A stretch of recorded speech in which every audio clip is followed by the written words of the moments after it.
अगला श्लोक है अस्यामोसर्पिण्यां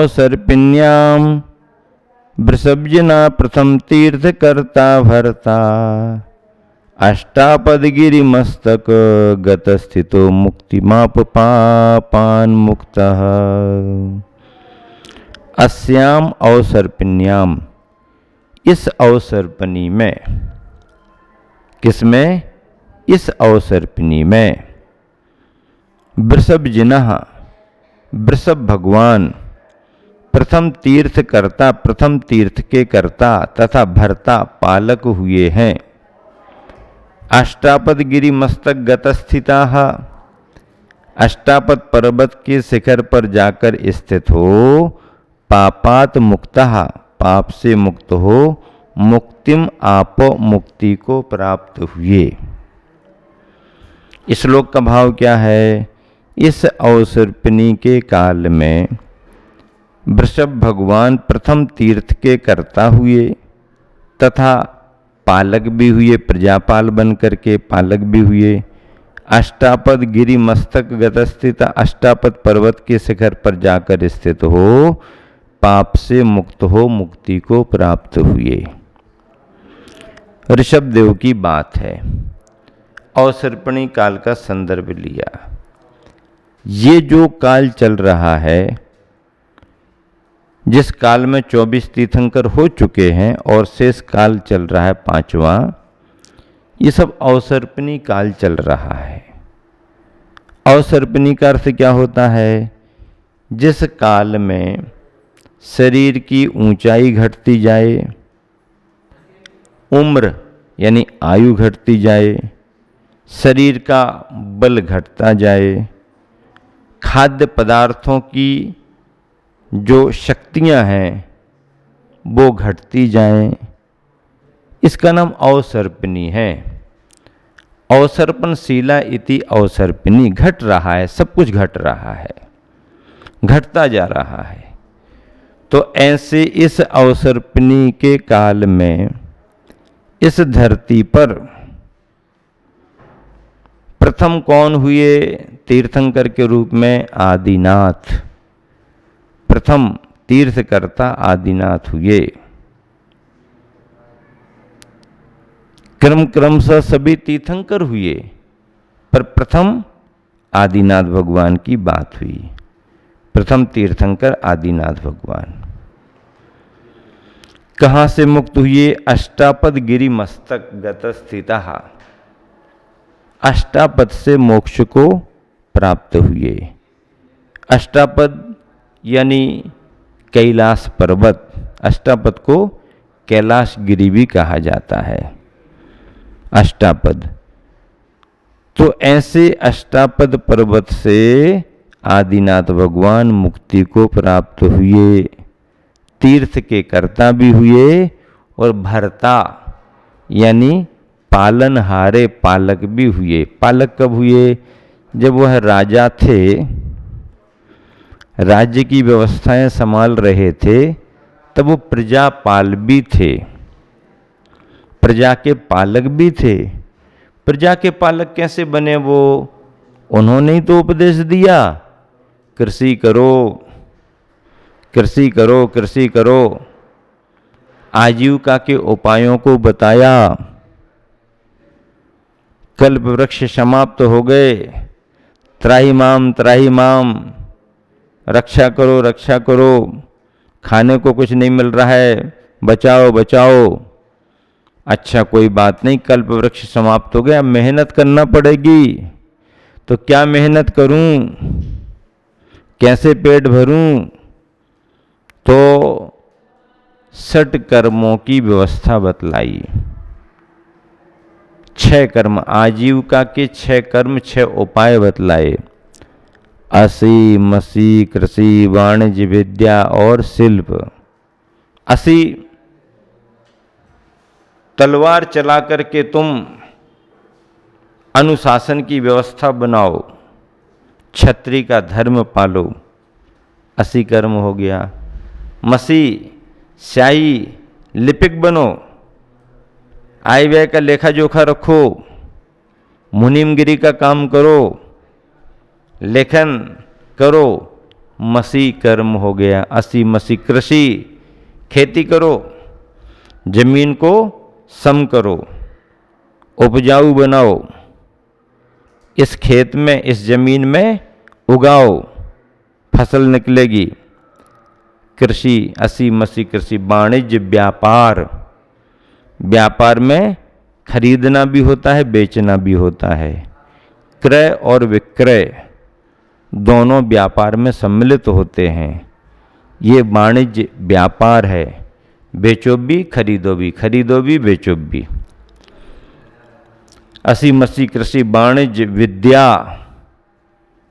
विद्या, अस्त्र विद्या, शस्त्र विद्या, धनुर्विद्या, विशेष कलाएं, सभी जो जीवन से संबंधित हैं, ये विद्याएं सीखो। इनसे भी तुम आजीविका का प्रबंध करोगे। और शिल्प, कुछ बनाना भी सीखो।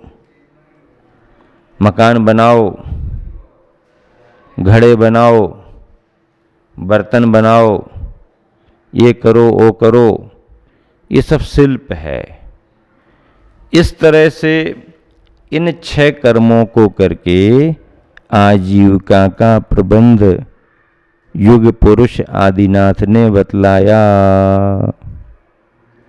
आदिनाथ स्वामी ने बतलाया। बहुत अच्छा। पंच कल्याणकों में देखते हैं सारा कथानक स्पष्ट होता है, सारे कथानक स्पष्ट हो जाते हैं। अंतिम कुलकर के पुत्र थे आदिनाथ, और फिर इन्होंने भी आजीविका के प्रबंध उपाय बताए, प्रजापाल बने, तो इनको भी कुलकर कहा गया। वैसे कुलकर 14 होते हैं, पर आदिनाथ को 15वां कुलकर, और भरत ने भी व्यवस्थाएं बनाई, सो भरत को भी उपचार से 16वां कुलकर कह दिया। यथार्थ में तो 14 कुलकर ही हैं, पर व्यवस्थाओं की दृष्टि से इन्हें भी कुलकर कह दिया। आदिनाथ भगवान का जीवन दर्शन बड़ा महत्वपूर्ण है। बहुत सारे प्रसंग हैं जिनको सुनकर के, समझ कर के लगता है भगवान ने धर्म का मार्ग तो दिखलाया ही दिखलाया, परिवार, समाज की व्यवस्थाएं भी उन्होंने बनाई। पद्यानुवाद है, गुरुवन ने लिखा है, इस अवसर पनी में, इस अवसर पिनी में इस भू पर वृषभनाथ अवतार लिया। भरता बन युग का पालन कर धर्म तीर्थ का भार लिया।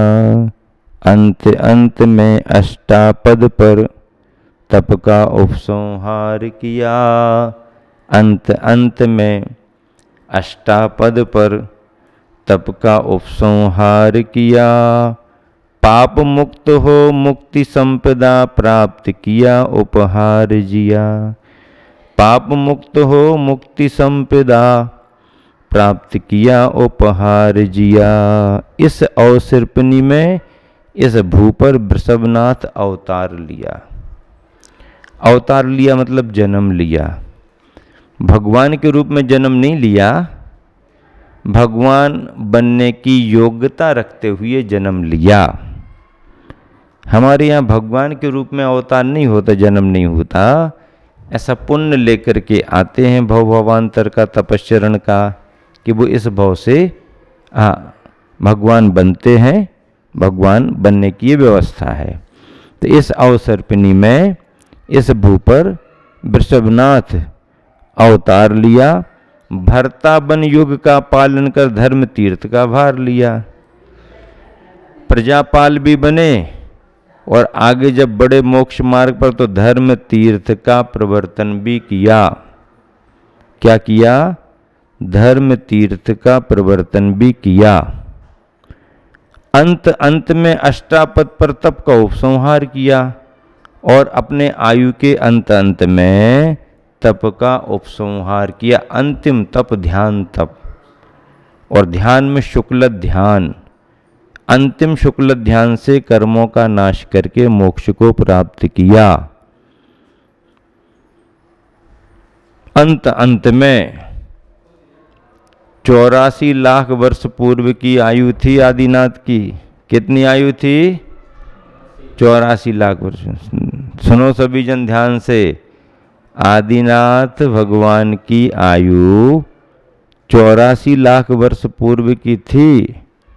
वैसे और ज़्यादा आयु मिल सकती थी, उनको मिलती थी।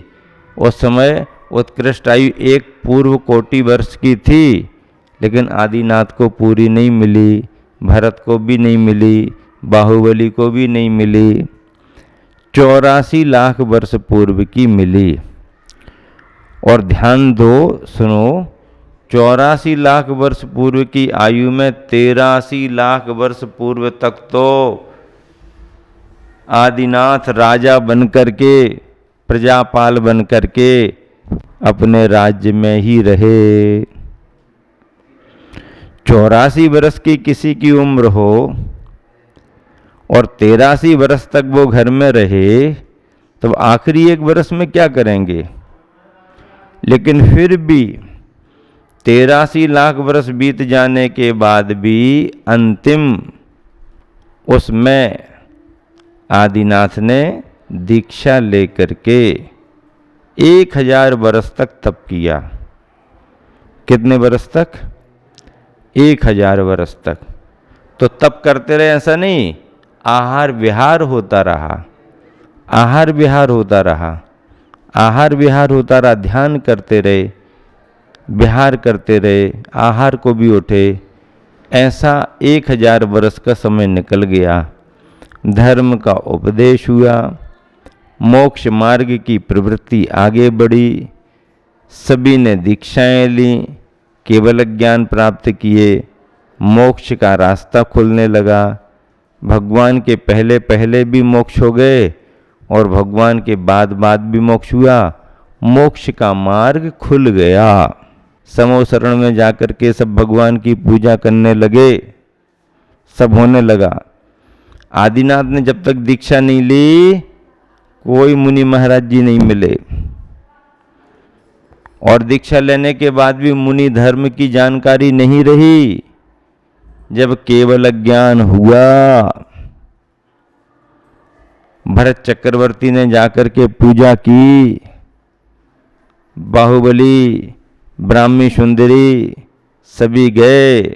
धीरे धीरे मोक्ष का मार्ग आगे बढ़ता गया और वही मार्ग चतुर्थ काल से होकर के पंचम काल तक अभी तक चला आ रहा है। सुन रहे नहीं सुन रहे? समझ में आ रहा नहीं आ रहा है?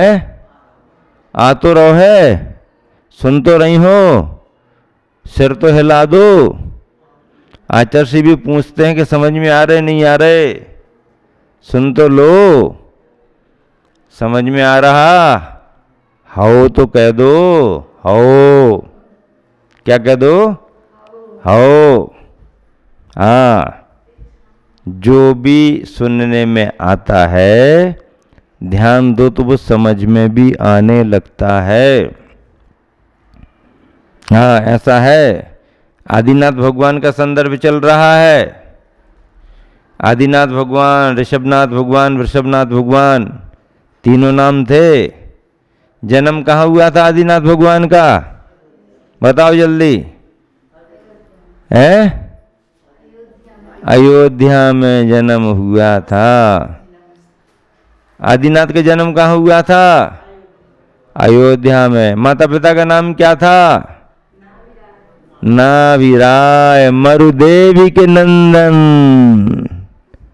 नाभिराय मरुदेवी, माता मरुदेवी, पिता नाभिराय। अंतिम कुलकर थे जिनके यहाँ तीर्थंकर वृषभदेव ने जन्म लिया था। सौधर्मेंद्र ने आकर के कल्याणक मनाया। इंद्र नाचे नाभि द्वारे, हाँ झना ना ना ना, इंद्र नाचे नाभि द्वारे। हाँ, झूम झना ना ना ना, झूम झना ना ना ना, इंद्र नाचे नाभि द्वारे। तो कैसी भक्ति करी उसने? झूम झूम के, झूम झूम के, घूम घूम के, झूम झूम के भक्ति होती है भगवान की। अरे अभी तो उनका जन्म हुआ है, भगवान बने भी नहीं, तो भी इंद्र झूम झूम करके, नाच नाच करके भक्ति कर रहा है। और जब केवल ज्ञान हो गया, समूह शरण की रचना हो गई, तो इंद्रादि गणों ने आकर के खूब ठाट बाट से पूजा की। तीर्थंकर भगवान थे, तीर्थंकर प्रकृति का उदय था। ऐसे तीर्थंकर भगवान आदिनाथ का बड़ा महत्व है।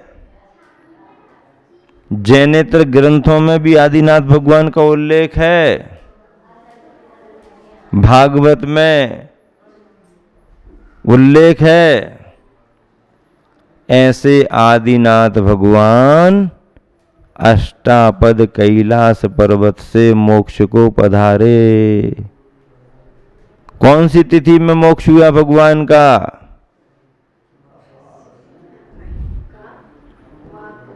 अष्टापद कैलाश पर्वत से माघ कृष्णा चतुर्दशी, ठंडी पड़ती थी।